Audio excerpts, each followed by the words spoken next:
I, Jasmine Taguchi, love summer. Summer is fun because every day feels like a holiday, but this summer was very special.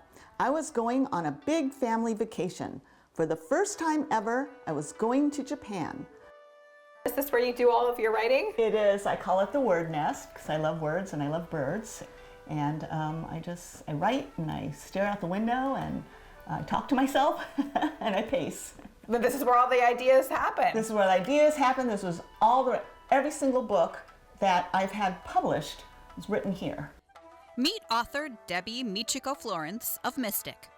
I actually started off as a travel writer, and it was my first experience working with an editor, which was brand new, so that was a good experience. And then I entered some short story contests, and I won them.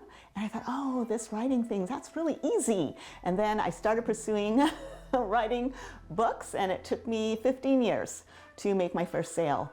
Today, she has 26 books published and 3 more on the way. Her heritage has a big influence in all of them. Florence is third-generation Japanese American. I grew up at a time in Los Angeles with a very diverse friend group, a lot of Asian Americans, Japanese Americans.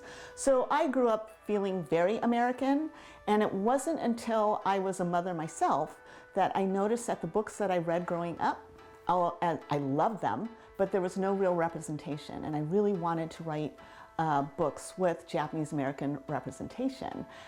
Jasmine Taguchi Mochi Queen was my very first book that I wrote and sold. I wrote other books. It is about a third grade Japanese American girl named Jasmine Taguchi, and that first book is about her wanting to participate in making mochi traditionally. Mochi is a Japanese sweet rice treat, and traditionally there was a boy's job and a girl's job.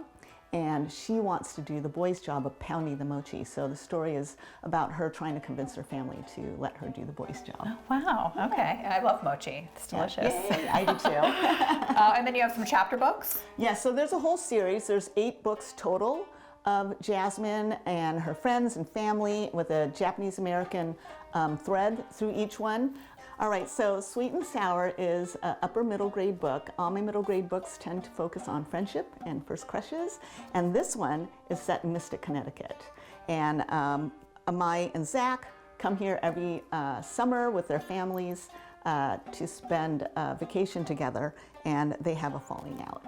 Oh, but okay. I get to talk about some of my favorite places here. Yeah, because I can recognize this from downtown. Yeah, that's Bank Square Books, and on the back is the Mystic Drawbridge ice cream. So if you love Mystic, you'll recognize some threads throughout. Absolutely.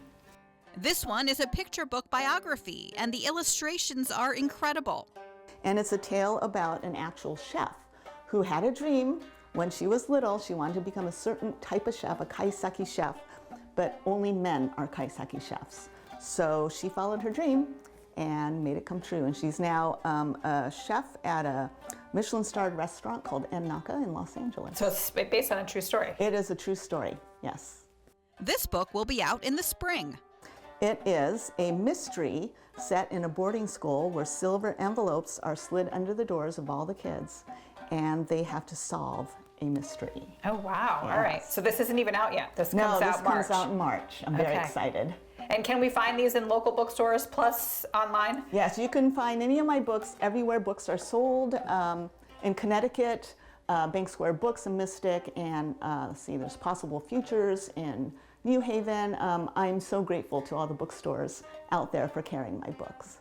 She's also grateful for her supportive fans. I've had moms tell me tearfully that they wish they had had those books growing up, but so happy to be able to share those books with their young people, their children. Teachers have mentioned how important it is for their students to see themselves in the pages of a book. And perhaps the sweetest note came from a young reader. And maybe when I grow up, I might want to be a writer, just like you, never stop writing. And this was my very first letter from a reader that was sent to me way back in 2017. The teacher actually let me know that this young lady, who's Asian American, was not interested in reading or writing at all until she saw the cover to Jasmine Taguchi Mochi Queen, and she saw herself there. And she started reading, and then she started writing. And now she's probably, what, in 10th grade? But I keep this letter here to remind me why I write. Yeah. I write for these readers. So this is your very first piece of fan mail. Yes. That's so special.